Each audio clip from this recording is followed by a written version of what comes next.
What's up, YouTube? I'm back after a few weeks. Whether you may or may not know, I'm a Warriors fan. It's been a tough offseason for us Warriors fans. And I think my first video is going to be me kind of simulating what they should be doing. I've heard rumors of a Malik Monk for Kuminga trade with a restricted first round pick, which sounds nice to me. And then I've also heard potential Al Horford, maybe him not retiring and getting him.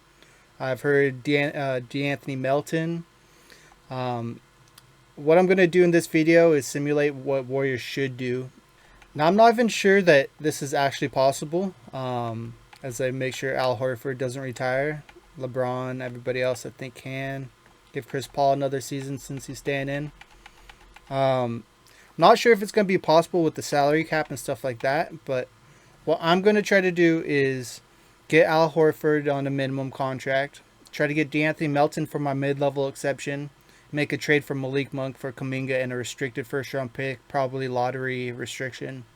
Um, might not be for the 2026 season, probably will be 2028 to 2030 range, but we'll go ahead and try and make that deal possible. So re-sign Kuminga to a 3-year, $75 million deal. It's going to be a sign and trade, but I can't do that. I already skipped the draft, and that's the last time I can actually make a trade. So first day of the season, I'm going to trade Kuminga for Malik Monk. From here, I'm going to re-sign everybody that's necessary. Sorry, Braxton Key. So this is the roster right now. We don't have Gary Payton. And then I'm going to go try and get Al Horford on a veteran minimum.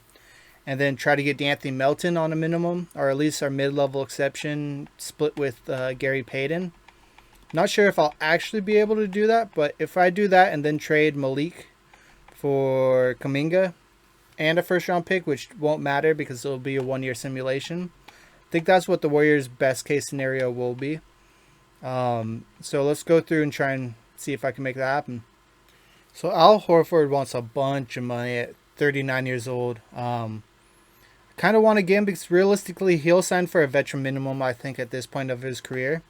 But he's not going to sign for 5.5 million in 2K. So I might turn off salary cap just for Al Horford. I already have, I'll show you right here, Gary Payton and then D'Anthony Melton to 2-year and a 3-year deal, 8 mil and 5 mil. So I'm going to sign these guys and then go back and try to get Al Horford for 15 mil with salary cap off. It's a little bit cheap, but I think in real life he's going to get a veteran minimum. So I just want to see what the squad would be like with him. So let's go ahead and do that. Sign those two, and then now I'm going to go get Al Horford. Okay, so we got Al Horford too. That's the big three that I've been looking for. Now let's do the Malik Monk and Kuminga trade. Go to player progression. I know Al Horford, Draymond, even Jimmy's going to take a hit. 2 down for Jimmy, 3 down for Draymond, 3 down for Horford, even 2 down for Gary Payton. Team is still somewhat solid. I mean, Steph still riding out 95 overall at 37 years old. So, if you got Steph, you got a chance. Let's go make that trade the first day of the season and see how they do. So, I had to mess with Kuminga's pay scaling. I made it so he gets only 19 mil a year and then 25 and 27. I think it, or 27, 29 or something like that. So that's not very realistic, and Kings can't take on any more money. So I guess one of the things that makes this trade not possible in real life is that Malik Monk is 19 mil. They can't take on more money, so Kuminga has to accept under 19 mil or around 19 mil, and he probably wants 25, 30. So that makes this trade a little bit difficult in real life. Does he give Kings a bargain to join the Kings to get away from the Warriors? He might. He might also just bet on himself this upcoming season and do a 1-year restricted free agent deal, which makes him a unrestricted free agent next season. I don't know. So what we'll do, we'll just go ahead and make this trade possible. I don't think they're going to accept it straight up, so I have to do... Yeah, they declined it, so I have to just override them, and let's see what the rotation looks like. So Malik Monk starting, Moody at the 3, Jimmy at the 4, Draymond at the 5. Still vastly undersized. Al Horford will come in at the 5, but he's kind of old, not really able to be a solid center for us. So we still don't have a center. Gary gets some minutes. Buddy's out of the rotation. Trace Jackson, Post, both these guys out the rotation. I don't know. I mean, with some injuries to our 4 and 5 position, we might be able to have some actual center help, but kind of interesting.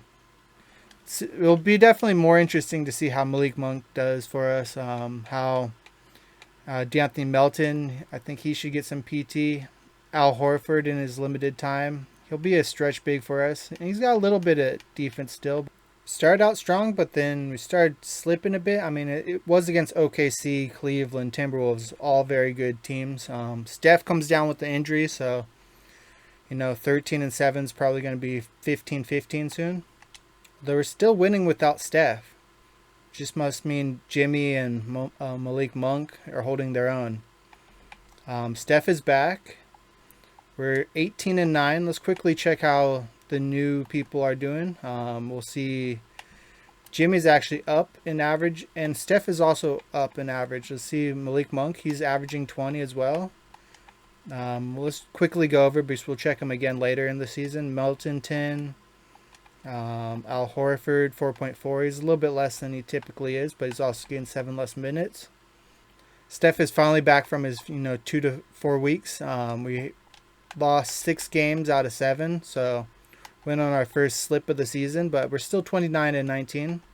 Let's look at the stats a little bit more thorough.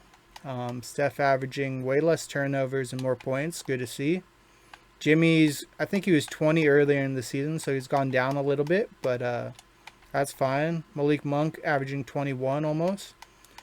He's looking like a great addition. Pretty efficient for him. And 1 less minute, still more points. Pods, same. Draymond's slipping a little bit, but I mean his defense is still there. Melton 10, 3 and 3.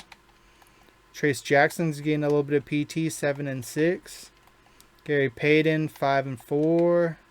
Moody's looks like a morale issue with him, but he's still getting 9.1. Al Horford's 4.6 and 4.5. Pretty inefficient from 3 too, which kind of sucks to see. He's kind of needs to be our stretch big for us. I'm liking the roster. There's a little bit of morale issue with Moody, Santos, Post, all expecting PT, but that's just the issue you have when you have a lot of capable players. Hopefully the second half of the season's solid. First half has been really good. So with no new injuries, we've started slipping. As Steph ends up getting an injury. We lost 7 or 8 in 10 games. Definitely a bad second half of the season.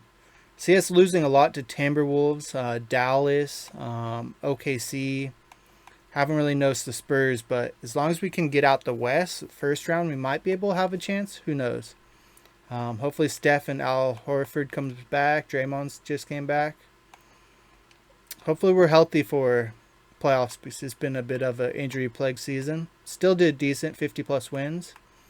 Anything different? Everything looks the same. 66 wins for Timberwolves. Damn. So we're luckily don't have any injuries. We're 5th seed up against Dallas.